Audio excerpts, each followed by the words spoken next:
시편 116편. 여호와께서 내 음성과 내 간구를 들으심으로 내가 그를 사랑하는도다. 그의 귀를 내게 기울이셨으므로 내가 평생에 기도하리로다.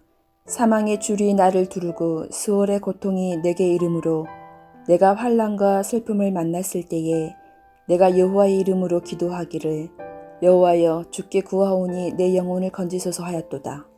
여호와는 은혜로우시며 의로우시며 우리 하나님은 긍휼이 많으시도다.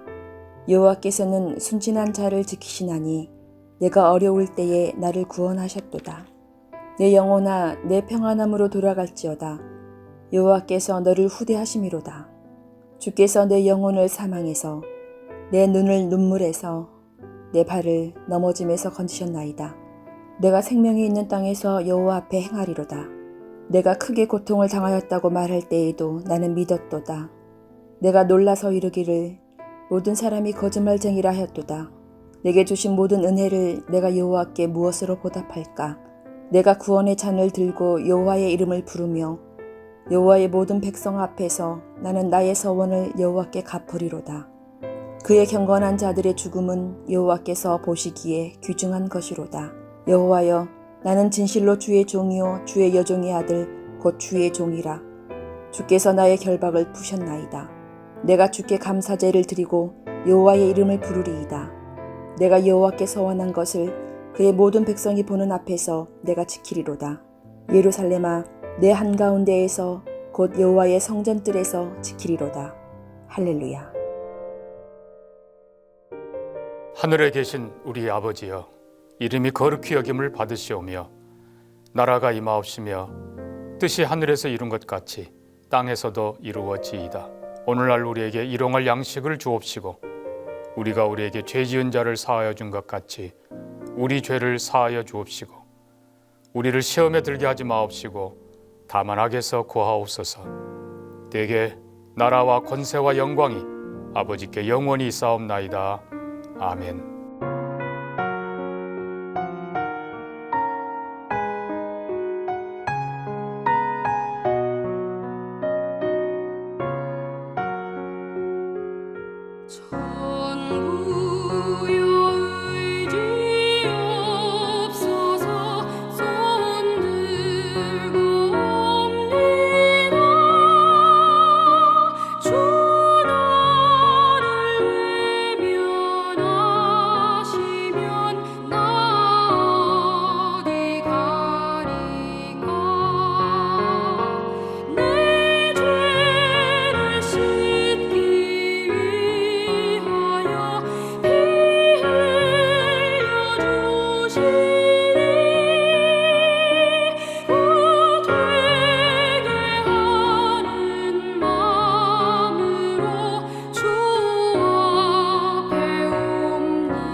오늘 우리에게 주시는 하나님 말씀은 시편 2편 1절부터 12절까지의 말씀입니다. 한 절씩 교독하겠습니다.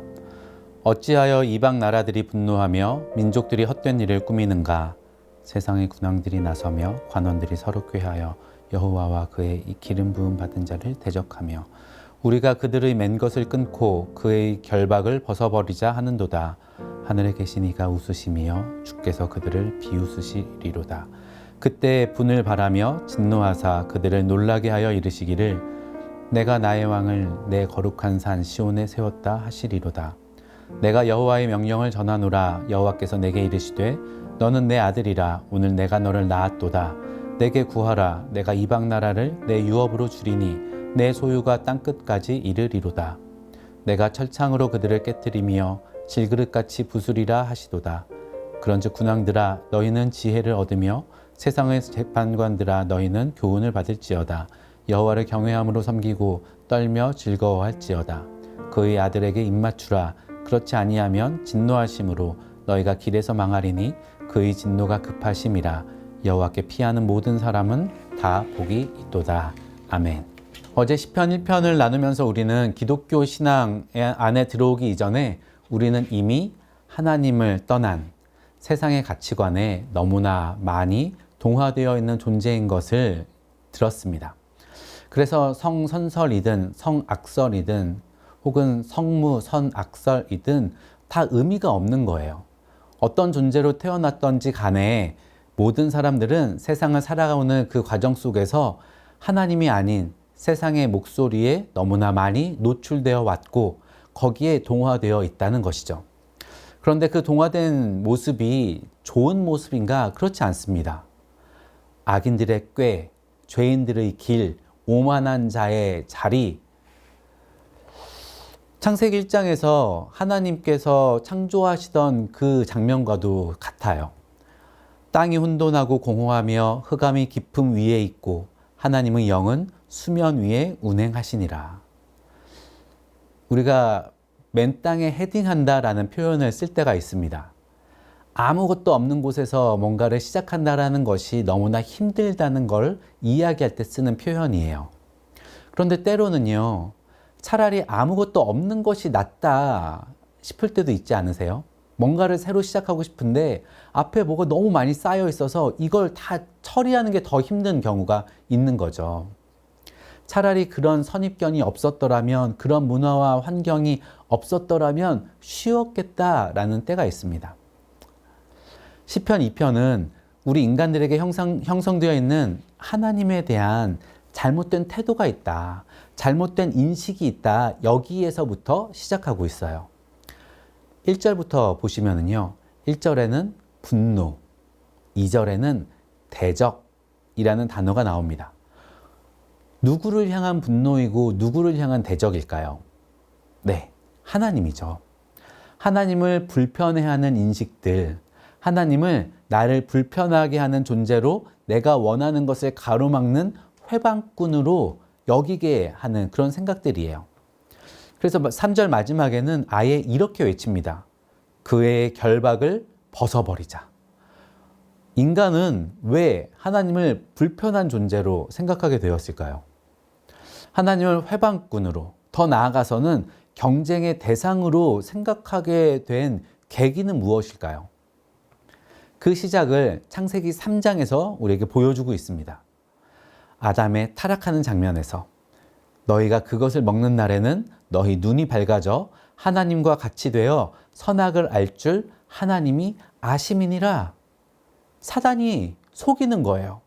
하나님을 경쟁자로 의심하도록 속삭이고 있습니다. 에덴 동산에 온갖 좋은 것들을 주신 하나님이 좋은 분 같지? 아니야. 이런 것들로 마음을 빼앗아 놓고는 정작 인간이 하나님처럼 되는 것을 막기 위해서 가장 중요한 저 선악을 알게 하는 나무의 열매, 그것을 먹지 못하게 하고 있잖아. 하나님을요, 인간의 행복을 억압하는 존재인 것처럼 중상모략하고 있는 것이죠. 그리고 이 사단의 거짓말은 계속해서 우리 인간의 영혼 속에 담겨 있습니다. 우리 시대는 이 사단의 속임수가 가장 활개치는 시대예요. 이제는 너무 오래된 광고 카피들이죠. 당신은 소중하니까요. 내 맘대로 해. Just do it. 이 정신은 계속 더 심화되어져서 이제는 내 삶의 주인은 나야. 나는 나다울 때 가장 아름다워. 라고 말하고요. 그렇게 해서 천부적인 성격의 것들까지도 다 의심하게 해요. 남자와 여자, 하나님께서 결정해 주신 성입니다. 그런데 당신 마음에 들지 않습니까? 그렇다면 그 성별을 바꾸어서 당신이 원하는 것을 얻으십시오. 그렇게 가르치고요. 하나님이 설계하신 결혼과 가정에 대해서도 당신이 만족한다면 그 어떠한 형태도 가족이 될 수 있습니다. 동성혼이든 다자간의 연애이든 비혼 출산이든 모든 것을 다 받아들여야 한다고 주장하는 거예요. 물론 우리 중에는 하나님을 대놓고 대적하고 하나님과의 관계를 끊으려고 하는 분은 없습니다. 그러나 우리 안에도 은연중에 이런 생각들이 묻어 있는 경우들이 있어요. 뭔가를 결정할 때 하나님의 말씀, 하나님의 방식을 불편하게 여기는 것이죠. 사람들과의 관계를 생각해 볼까요? 7번을 70번까지라도 용서해라. 섬기는 자가 큰 자라. 분을 내어도 해가 지도록 분을 품지는 말아라. 이런 명령들에 순종하는 것이 쉽지 않습니다. 서로 돌아보아 사랑과 선행을 격려하라 라고 하시지만, 아니 바쁜 직장 생활을 하고 바쁜 일상 생활을 하면서 어떻게 다른 성도들을 돌보는 것까지 할 수 있겠냐는 거예요. 그러할 여유가 없고요. 거기에 더해서 사랑을 베풀고 선행에 더 힘쓰라 권면하는 것은 알아서 하겠죠. 그런 소리 잘못했다가 내가 공격당하면 어떻게 해요? 이렇게 불편해 여기기도 합니다. 재정을 대함에 있어서도요. 조금만 속이면, 조금만 부풀리면 내게 이득이 될 텐데, 어쩌면 속이는 것이 아니어도 그저 말 한마디 안 해주는 것만으로도 내게 이득이 되는 경우가 있습니다. 그때 사단은 우리의 마음속에 계속 이야기하죠. 끊어. 하나님의 목소리에 너무 민감해하지 마. 내 인생의 계획과 또 주도권을 내려놓아야 하는 순간에는 이 거짓말이 절정에 달하게 됩니다. 우리는 당장에 내 문제가 해결됐으면 좋겠고 내 뜻대로 내 미래가 통제되면 좋겠어요. 그런데 하나님은 그렇게 안 하시죠. 내게 맡기라고. 하나님께 맡기라고 계속 우리에게 어떤 상황들을 만드십니다. 때로는 내가 원하는 건 그게 아니야. 그 마음을 버리고 이쪽으로 와 라고 하시면 그때면 사단은 더 신이 나요. 거 봐. 하나님은 너의 행복에는 관심이 없어. 너의 마음대로 하지 못하게 너를 통제하고 억압할 뿐이야. 하나님의 완전하신 뜻에 나를 맞추고 기다리는 그 은혜로운 순종의 과정을 내 방식, 내 고집을 부리게 해서 다 어그러뜨리는 경우가 종종 발생합니다. 사랑하는 여러분, 우리는 기억해야 합니다. 우리의 생각과 문화와 가치관 속에는요, 이방 나라에 가까운 것이 훨씬 더 많습니다. 하나님의 음성보다는 사단의 음성에 더 쉽게 반응하는 것이 죄성을 가진 나라는 존재예요. 결박을 벗어버리자! 이 호기로운 목소리가 사단의 목소리라는 것을 기억하고 그 목소리를 하나님이 비웃으신다. 하나님께서 분을 발하시고 진노하신다라는 사실을 우리는 기억해야 합니다. 그리고 그렇기 때문에 우리는 또한 결박을 벗어버리자가 아니라 반대로 결박을 매는 훈련에 주목해야 하는 사람들입니다. 예수님께서 우리에게 말씀하셨어요. 나는 마음이 온유하고 겸손하니 나의 멍에를 메고 내게 배우라. 그리하면 너희 마음이 쉼을 얻으리니 이는 내 멍에는 쉽고 내 짐은 가벼움이라. 팀 켈러 목사님이 이런 이야기를 하셨어요. 물고기는 물 속에 있을 때 가장 자유롭고 기차는 선로라고 하는 결박 위에 있을 때 가장 자유롭게 달린다. 여러분 그렇습니다. 인간은요, 예수님의 멍에를 메고 예수님의 속도와 방식을 배울 때에 그때에야 비로소 자유로울 수 있습니다. 예수님의 멍에는요, 벗는 것이 아니라 오히려 매려고 노력해야 하는 것이고, 그 멍에를 맬 때에 그 인생은 더 쉽고 그 인생의 짐은 더욱더 가벼워집니다. 매일의 첫 시간인 이 자리에서 하나님이 나의 주인이십니다. 내가 아니라 하나님의 뜻이 이루어져야 합니다. 이 사실을 스스로에게 외치고 또한 다짐하며 하루를 시작하는 저와 여러분 되기를 바랍니다. 시편 1편과 2편은 시편 전체의 서론의 역할을 하는데요. 시편 1편에서는 율법, 말씀을 즐거워하는 것이 복이라고 이야기했어요. 그리고 오늘 2편에서는 또 다른 복의 길을 이야기하는데요. 정리하면 두 가지입니다. 10절부터 그 내용을 정리해주고 있는데 10절 마지막에 보시면 교훈을 받으라. 어떤 교훈일까요? 11절에 여호와를 경외함으로 섬기고 떨며 즐거워할지어다. 여기서 즐거워하다라는 단어에 주목하면 좋겠습니다. 즐거워하다라는 단어는요, 엄청나게 거대하고 아름다운 폭포나 우주의 광경을 처음 마주했을 때 그 압도적인 크기에 약간의 두려움을 느끼면서도 또 한편으로는 형언할 수 없는 환희, 즐거움을 느끼는 것, 이것과 비슷한 감정이라고 이야기해요. 우리 안에 하나님을 향한 사랑, 하나님으로 인한 즐거움이 메말라 버린다면 그곳은 사단의 놀이터가 되고 말 것입니다. 그렇기 때문에 우리는 날마다 채워야 합니다.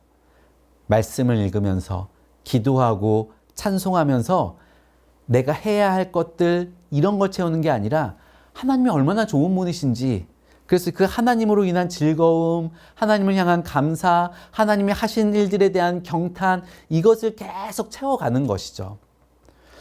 이 즐거워할지어다라는 단어는 명령문으로 되어 있어요.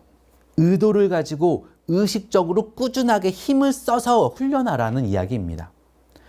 느헤미야 8장 10절은 이렇게 말씀합니다. 이날은 우리 주의 성일이니 근심하지 말라. 여호와를 기뻐하는 것이 너희의 힘이니라. 여호와를 기뻐하는 것, 여호와를 즐거워하는 것, 그 상황은 어떠하다 할지라도 내 눈에 볼 때에 어떻게 해석된다 할지라도 그런 것에 매이는 것이 아니라 하나님을 기뻐하겠노라. 이 상황 속에서 하나님을 기뻐하기로 결정하겠노라. 하나님이 하신 일들에 대해서, 그리고 앞으로 하실 일들에 대해서 나는 즐거워하며 찬양하겠노라. 이것을 결심하고 결단할 때 그것이 우리의 힘이 되어지고 그것이 우리를 사단의 거짓말을 이기게 하는 능력이 되어집니다. 둘째로 12절은 그의 아들에게 입맞추라 명령하고 있어요. 여기서 입맞추다라는 단어는요, 왕의 권위에 대한 인정 그리고 충성을 맹세하는 행위입니다. 고대 근동에서는요, 나라와 나라 사이에 어떤 전쟁이 있을 때 그때 전쟁에 패한 나라의 왕과 신하들은 왕의 발이나 겉옷자락에 입을 맞추었다고 합니다. 이 행위를 통해서 이제 당신이 나의 주인이십니다 라고 인정하는 것이죠. 3절에서 세상의 군왕들이 그의 결박을 벗어버리자 반역을 꾀했습니다. 그러나 우리는 하나님께 입맞추는 자, 그의 아들이신 예수 그리스도께 입맞추는 자 되기를 바랍니다. 이것은요, 억지로 항복 문서에 도장을 찍는 것이 아니에요. 반역해서 아버지를 떠났었던 그 탕자가 다시 아버지를 인정하고 돌아왔을 때 그저 품꾼의 하나로만이라도 저를 여겨주십시오라고 다가왔을 때 아버지께서 넓은 품으로 안아주실 때 그때 그 품에 안겨 입을 맞추었었던 것처럼 하나님을 향해서 하나님, 나 같은 자를 자녀 삼아주시고 나 같은 자를 구원해 주신 하나님 감사합니다. 내가 그 하나님을 주인으로 인정하고 주인으로 주님의 뜻 가운데 살기를 결정합니다. 그렇게 고백할 때 하나님은 강한 팔과 넓은 품으로 우리를 품으시면서요, 인격적이고 친밀한 그 관계 안으로, 하나님의 잔치 안으로 우리를 초대해 주십니다. 여호와께 피하는 모든 사람은 다 복이 있도다. 할렐루야. 이 자리에 계신 모든 분이 여호와께 피하는 삶을 선택하기를 바랍니다. 여기서 피한다라는 것은요, 하나님 도와주세요 그냥 기도하는 것 정도가 아니죠. 피한다라는 것은 하나님을 즐거워하기로 결정하는 것이고, 피한다라는 것은 하나님의 뜻에 순복하기로 결정하는 것입니다. 그 삶에 능력이 있고 복이 있고 승리가 있고 열매가 있음을 기억하면서 기쁨으로 하나님 앞에 순복의 길을 선택하는 저와 여러분 되기를 바랍니다. 그리고 우리 동명교회가 여호와를 즐거워하고 여호와의 왕되심을 늘 인정함으로 여호와께 피하는 공동체, 하나님이 주시는 복으로 충만한 교회가 되어지도록 함께 기도해 주시기 바랍니다. 살아계신 하나님, 이방 나라였고 하나님을 대적하던 자였던 우리를 불러주시고 구원해 주시고 하나님을 즐거워하는 자로, 하나님께 입맞추는 자로 우리를 변화시켜 주시니 감사합니다. 주님, 그러나 우리의 마음이 세상의 목소리에 흔들릴 때가 있습니다. 주님, 이 아침 시간마다 우리가 하루를 시작하는 매 첫 시간마다 다짐하고 다짐하는 저희가 되게 하여 주옵소서.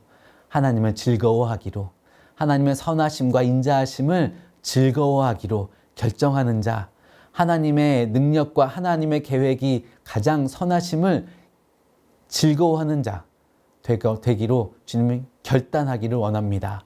하나님, 그리고 우리가 하나님께 입맞추는 자로, 하나님의 뜻에 순복하는 자로 주님 앞에 엎드리게 되기를 원합니다. 하나님, 그렇게 여호와께 피하는 모든 분들을 주님 기억하여 주시고 붙들어 주시고 복을 내려 주옵소서. 특별히 우리 광주 동명교회가 그러한 교회 되게 하여 주옵소서. 정말 주님을 즐거워하는 교회, 주님께 입맞추며 주님을 경외하는 교회 되어져서 이 땅 가운데 하나님의 복을 자랑하고 증거하고 흘려보내는 복의 통로 되게 하여 주옵소서. 은혜를 간구하며 예수님의 이름으로 기도합니다. 아멘.